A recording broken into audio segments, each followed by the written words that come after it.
Vous avez annoncé cette semaine un coup de pouce pour le mode de transport qu'est le vélo, avec un budget de 20 millions d'euros. Est-ce que cette crise peut accélérer une transition souhaitée par de plus en plus de monde, Elisabeth Borne?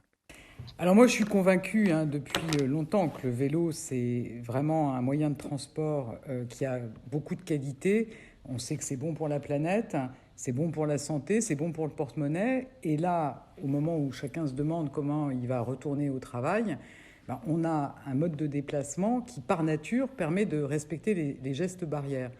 Donc ça fait quelques semaines que moi j'échange à la fois avec les élus et puis les associations vélo avec lesquelles on avait beaucoup travaillé au moment de la loi d'orientation des mobilités pour voir comment on peut donner un coup de boost à l'utilisation du vélo à l'occasion du déconfinement. Il y a beaucoup de collectivités qui souhaitaient mettre en place des pistes cyclables temporaires. Donc on a d'abord travaillé avec elles en proposant un guide technique qui a été réalisé par le CEREMA, donc notre centre technique. Maintenant, on vient aussi de simplifier la création de ces pistes en supprimant les autorisations préalables, par exemple, de l'architecte des bâtiments de France à partir du moment où on est sur des pistes temporaires. Et puis on s'est dit, en échangeant avec les associations vélo et notamment la FUB, qu'il fallait aussi lever d'autres freins. D'abord d'avoir un vélo, de pouvoir le stationner, et puis pour ceux qui n'ont pas fait de vélo depuis longtemps, peut-être d'avoir un coup de pouce en termes de formation. On a monté ce plan en quelques jours et il est opérationnel, il va pouvoir démarrer. Donc c'est 20 millions d'euros qui vont permettre à la fois que tous les Français sortent les vélos qui sont dans leur cave, dans leur garage, et puissent le faire réparer avec une prise en charge jusqu'à 50 euros dans un réseau de réparateurs agréés. C'est la FUB qui est en train de nous aider à constituer la base de ces réparateurs agréés. Olivier Schneider me disait que sa boîte mail depuis ce matin est saturée par tous ceux qui veulent s'inscrire. Donc on est confiant sur le fait qu'on aura des réparateurs qui s'associeront à notre action. Donc c'est d'abord ça, pouvoir faire réparer son vélo avec ce coup de pouce de 50 euros.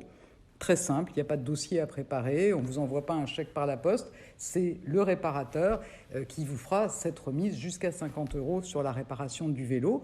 Évidemment, il faut aussi pouvoir garer son vélo. On sait que le problème des vols de vélo, c'est un sujet de préoccupation quand on veut se remettre au vélo. Donc on peut aussi subventionner jusqu'à 60% les garages à vélo temporaires, garages sécurisés. Et puis on accompagne aussi ceux qui ont besoin d'une petite remise en selle, si je peux dire, avec les associations qui pourront donner une formation pour ceux qui en ont besoin. Donc on a monté ce programme en quelques jours et il sera opérationnel pour le déconfinement. On a de tout temps séparé les budgets de l'État entre l'industrie, le développement économique, l'éducation nationale. Est-ce qu'il serait temps aujourd'hui, avec cette crise économique et sanitaire, de prendre en compte les effets bénéfiques quant au coût sur la santé? En fait, ça a un double impact positif sur la santé. Quand on prend son vélo plutôt que sa voiture, c'est moins de pollution.